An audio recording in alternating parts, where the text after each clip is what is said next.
নির্বাচনে ভোট যদি না দেয় তাহলে কি গুনাহ হবে?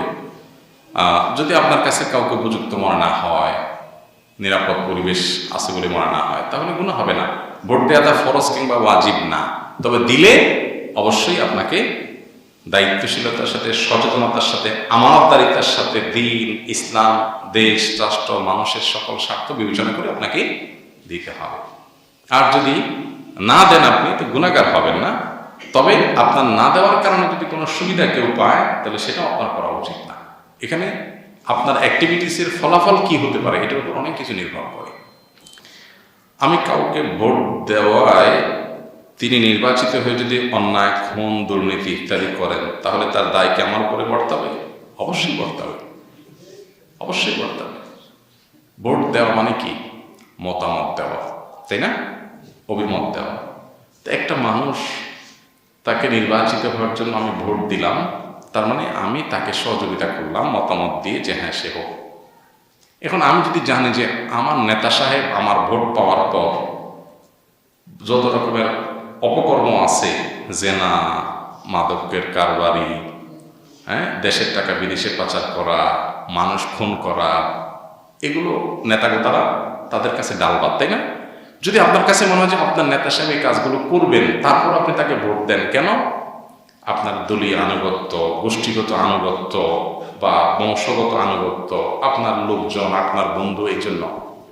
তো কিয়ামতের ময়দানে এই লোক যত অপকর্মে করবে তার একটা ভাগ as a voter, as a সহযোগী আপনার উপরে বর্তাবে। এটা হলো একজন খুনি খুন করবে, আপনি ছুরিটা ধার দিয়ে দিচ্ছেন, তাহলে সে খুন করে, সে যে খুনি হলো, অপরাধী হলো, ছুরি ধার দিয়ে আপনার সে অপরাধের দায় নিতে হবে না? এর দেশের মানুষ, আমরা ভোট দিতে আমরা অনেক পছন্দ করি, নির্বাচনকে উৎসব মুখর পরিবেশে করতে আমরা পছন্দ করি, কিন্তু আমরা এটাও মাথায় রাখতে হবে যে আমার ভোট, আমার মতামত যদি নিয়ে কেউ অপকর্ম করবে আমি জানি, তারপরও তাকে আমি দিলাম, কেন? আমার দলের, আমার বংশের, আমার ভাই বেরাদার বা আমার কোনো স্বার্থ আছে, তো মনে রাখবেন কিয়ামতের ময়দানের জন্য আল্লাহর কাছে কি করতে হবে? কারণ তার অপকর্ম করতে আপনি সহযোগিতা করেছেন। আর যদি মনে হয় না, লোকটাকে আমি ভালো মনে করে দিয়েছি, ভালো জেনেই দিয়েছি, কিন্তু দেওয়ার পর দেখা গেল সে পোল্টি মারছে বা তার আসল রূপ ফুটে উঠছে, আমি জানতাম না, তাহলে তার আপনার কিছু করার নাই, ইনশাল্লাহ সেজন্য আপনি দায়ী হবেন না। এই জন্য আপনার ভোট নিয়ে সে ইসলামের বিরুদ্ধে কাজ করবে কিনা, মুসলমানদের স্বার্থ নষ্ট করবে কিনা, পশ্চিমাদের স্বাস্থ্য রক্ষা করবে কিনা, পাঠ্য বইয়ে আজেবাজ জিনিস ঢোকাবে কিনা, দেশের সম্পদ বিদেশে পাচার করবে কিনা, লোকটার ভিতরে মানুষের প্রতি দায়বদ্ধতা আছে নাকি শুধু তার নেতাগিরি করে স্বার্থ হাসিল করার বিষয় আছে, এগুলো মাথায় রাখবেন। এরপরে আল্লাহ আপনাকে বিবেক দিয়েছেন, সে বিবেক অনুযায়ী আপনি ভোট দিবেন। তাহলে ইনশাআল্লাহ আল্লাহর কাছে দায়ী থাকবেন না, বরং কোনো কোনো ক্ষেত্রে আপনি এর মাধ্যমে আপনার সঠিক দায়িত্বটা পালন করলেন। ভোট দেওয়ার বিনিময়ে টাকা পয়সা নেওয়া ইসলামে কি জায়েজ?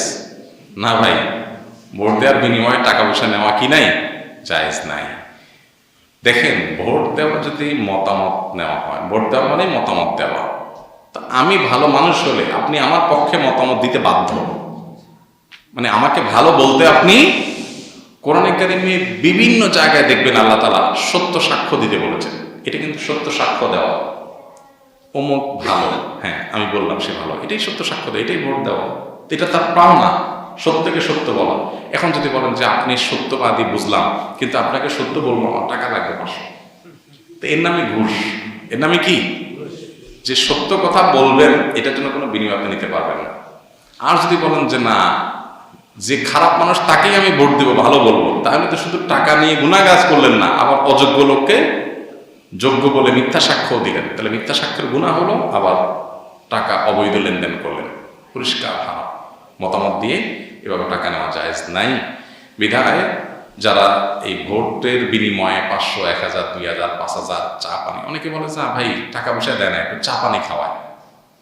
আবার অনেক সময় টাকা না নিলেও মুসিবত আছে, মার খাওয়ার ভয় আছে, তো মার খাওয়ার ভয় হলে মার খায় না, টাকা খায়। বুঝতে পারছেন যে নেতা সাহেবের টাকা না নিলে খবর আছে, তাহলে টাকা নিয়ে না খায় গরিব মানুষকে দান করে দিবেন। আল্লাহ তাআলা আমাদেরকে বাঁচার তৌফিক দান করুন।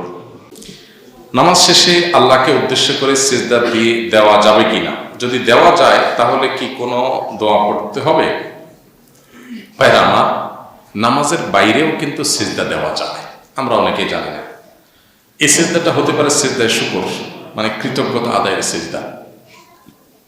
আপনার কাছে কোনো নিউজ আসলো, ভালো কোনো নিউজ, আপনি নিউজটা শুনে আল্লাহর কাছে খুব শুকরিয়া আদায় করলেন, মুখে আলহামদুলিল্লাহ বললেন, পাশাপাশি আপনি কেবলার দিকে ফিরে আল্লাহু আকবার বলে সিজদায় লুটিয়ে পড়ে আপনি সুবহান রাব্বিয়াল আলা তাসবিহ পেশ করে উঠলেন। এটা হলো আল্লাহকে সিজদায় শুকর নিবেদন করা, যে আপনার কোনো অর্জন হয়েছে, আপনি শুকরিয়া সিজদা দিয়ে দিয়েছেন। এটা বিধিবদ্ধ, নবী সাল্লাল্লাহু আলাইহি ওয়াসাল্লাম এটা করেছেন, এটা করা যায়। আমরা অনেকে এটাতে পরিচিত না বা এটার সাথে অভ্যস্ত না। সিজদা শুকর খুব ভালো জিনিস, এটা করা যেতে পারে। বাকি এটার জন্য আলাদা কোনো দোয়া নেই যে সিজদা গিয়ে আলাদা কোনো দোয়া আছে। আপনি সিজদা গিয়ে আল্লাহ তাসবিহ পেশ করবেন, ব্যাস করে আপনি উঠে যাবেন। 4 রাকাত বিশিষ্ট ফরজ সালাতে জামাতে সালাত আদায়ের সময় চতুর্থ রাকাতে দাঁড়ানোর পর ভুলে সূরা ফাতিহা না পড়ে তাশাহুদের প্রায় অর্ধেক পড়ে ফেলি, মনে পড়ার সঙ্গে সঙ্গে সূরা ফাতিহা পড়ি এবং ইমামের সঙ্গে সালাম ফিরাই, এক্ষেত্রে কি আমার পুনরায় সেই সালাত আদায় করতে হবে? উত্তর হলো না, এবং এর জন্য আপনার সিজদা সাহু দিতে হবে না। আপনি সূরা ফাতিহা পড়ার জায়গায় আত্তাহিয়াত পড়ে ফেলছেন, এটা হলো ভুল। অবশ্যই এই ভুলের কারণে সিজদা সাহু দিতে হবে যদি আপনি একাকী নামাজ আদায়কারী হন। কিন্তু যদি জামাতে নামাজ পড়েন তাহলে ইমাম সাহেবের পেছনে মুক্তাদির আলাদা কোনো সিজদা সাহু ওয়াজিব হওয়ার মতো কাজ দেখা দিলেও সিজদা সাহু দিতে হয় না, যেহেতু ইমামের অনুকরণ করতে হয়। দেখেন ইসলামের আনুগত্য এত গুরুত্বপূর্ণ যে সিজদা সাহু ওয়াজিব হয়েছে, ওইটা দিতে গেলে ইমামের আনুগত্য থাকে না, তো ওইটা বাদ, আনুগত্য আপনাকে করতে হবে। আজকাল তো কোনো আনুগত্য নাই, কোনো মানামানি নাই, সবাই সর্বে সর্বা। সোশ্যাল মিডিয়ায় ঘুরলে ওস্তাদের বিরুদ্ধে ছাত্র, এর বিরুদ্ধে সে, সবাই সবার বিরুদ্ধে বলে। লাগাম দেওয়া, আমি কতটুকু বলতে পারি, বলা উচিত, সেই বাস বিচার নাই, বিশেষ করে আনুগত্য নাই। তো নামাজের মধ্যে এরকম ভুল হলে যে তৃতীয় রাকাতে বা দ্বিতীয় রাকাতে সূরা ফাতিহা পড়তে গিয়ে আপনি কি করে ফেলছেন? আত্তাহিয়াতে পড়ে ফেলছেন, অথবা এরকম এক জায়গাটা আরেক জায়গাটা পড়ে ফেলছেন। সিজদা সাহু ওয়াজিব হলে ইমামের পিছনে যেহেতু আছেন সেজন্য সিজদা সাহু লাগবে না। তো একাকী পড়লে আপনার এরকম ভুল হলে অবশ্যই কি করতে হবে? সিজদা সাহু দিতে হবে। যোহর মাগরিব এশার পরে অনেকে বসে বসে 2 রাকাত নফল নামাজ পড়ে। এই বসে বসে নফল নামাজ পড়াটা কতটা সহিহ?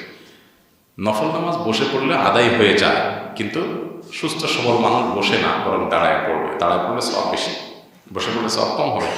আর যদি কেউ অসুস্থতার কারণে, অপারগতার কারণে বসে বসে পড়ে, তাহলে তো সেটা অবশ্যই কি আছে, জায়েজ আছে। নফল নামাজ বসেই পড়তে হবে, বিশেষ করে এশার পরে 2 রাকাত নামাজ বসেই পড়তে হবে। আমরা অনেকে জানি এটাকে হালকি নামাজ বলে অনেকে, এটা সঠিক না যে এটা বসেই পড়তে হবে। অসুস্থ, শরীর খারাপ তো বসে পড়ে। হাদিসে যে বসে পড়ার কথা বলা আছে, নবী সাল্লাল্লাহু আলাইহি ওয়াসাল্লাম পড়েছেন, হয়তো তার ওই সময় ভালো লাগছিল না। শরীরের রং কালো হয়ে যাওয়া, শরীর দুর্বল, চেহারা সৌন্দর্য নষ্ট হওয়া, শরীর থেকে দুর্গন্ধ সৃষ্টি হওয়া, এটা কি কোনো কিছুর আলামত? এ থেকে মুক্তি পেতে করবেন কি? ডাক্তার দেখান। ডাক্তারের ইস্যু তো আমার কাছে আনলে হবে না। শরীর কালো হয়ে যাচ্ছে কেন, শরীর দুর্বল হচ্ছে কেন, দেখেন শরীরে কি সমস্যা আছে, সিরিয়াস কথা, এটা ডাক্তার দেখান। এর বাইরে কোনো জিনের কোনো সমস্যা আছে কিনা আগে ডাক্তার দেখান।